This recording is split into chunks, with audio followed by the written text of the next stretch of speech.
Nothing in this podcast or on our website should be construed as medical advice.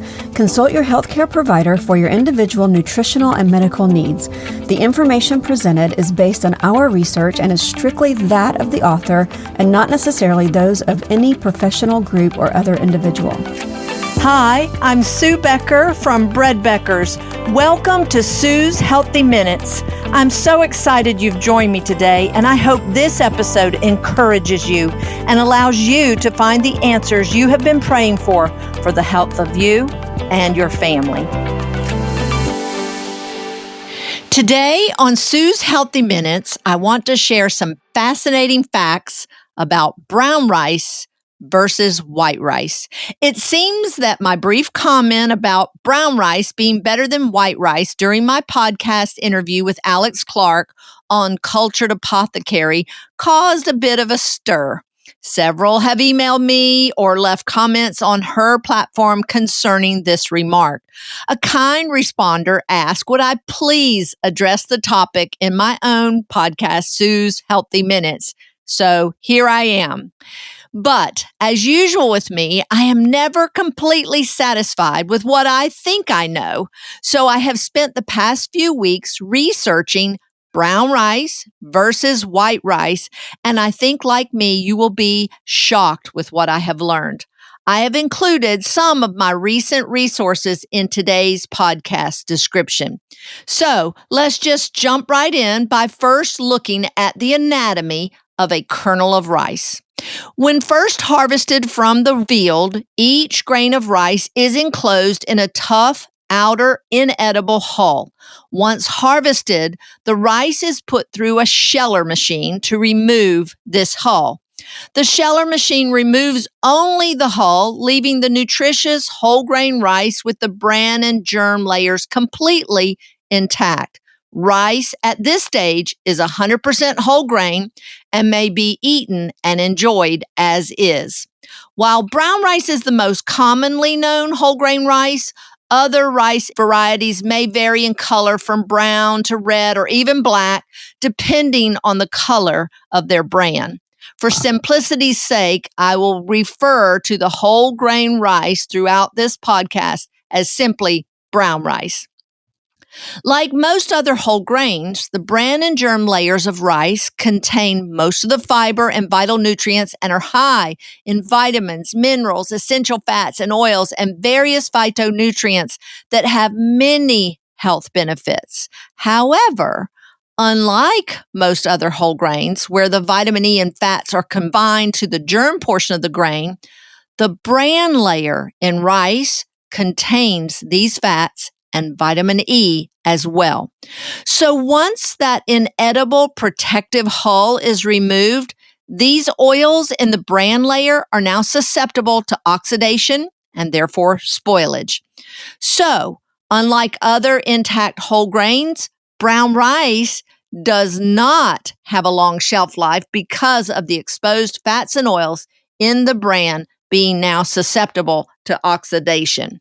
Therefore, to prevent spoilage, most rice is milled further by mechanically rubbing the grains together under pressure to remove the nutritious bran and germ, leaving only the protein and starch endosperm, better known to you and I as white rice.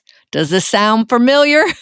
With this polishing process to remove the bran and germ layers, just as with the processing of wheat, many vitamins and minerals are lost, particularly the abundant B vitamin complex and the critical vitamin B1 or thiamine, a deficiency of which is known to cause beriberi.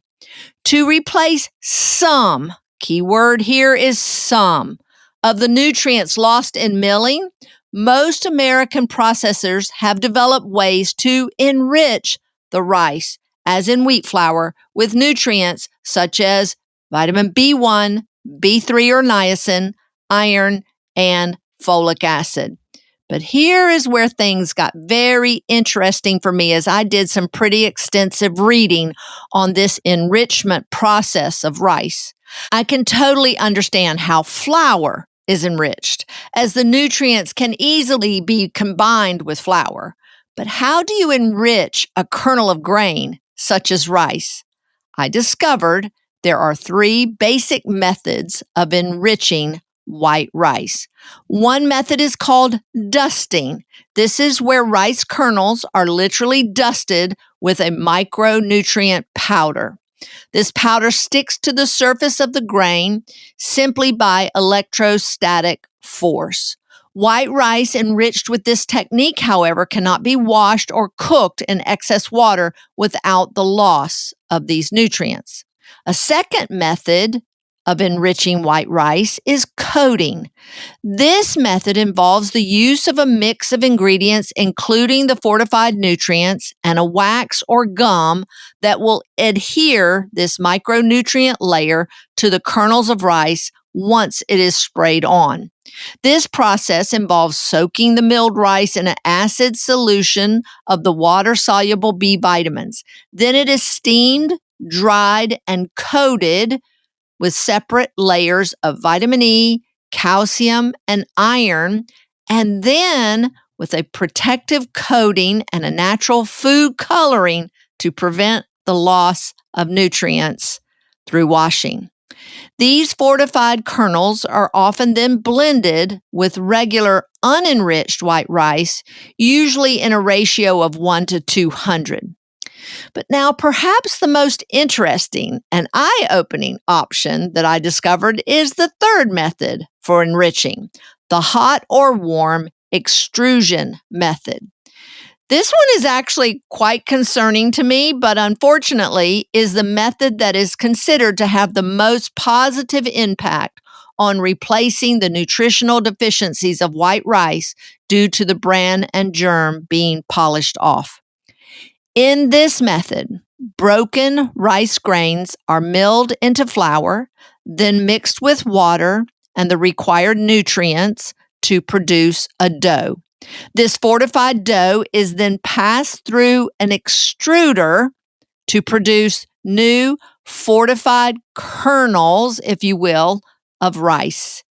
These manufactured kernels of rice are then mixed with regular unfortified kernels of rice or unenriched kernels of rice at a 0.5 to 2% ratio, meaning that some of the kernels of rice in the bag of fortified or enriched white rice that you may be purchasing are these manufactured kernels and not simply kernels of polished rice. And further concerning is that other food-grade additives may be included in the micronutrient premix formulation as long as they do not impart a different flavor or appearance that would detract from the end product's marketability.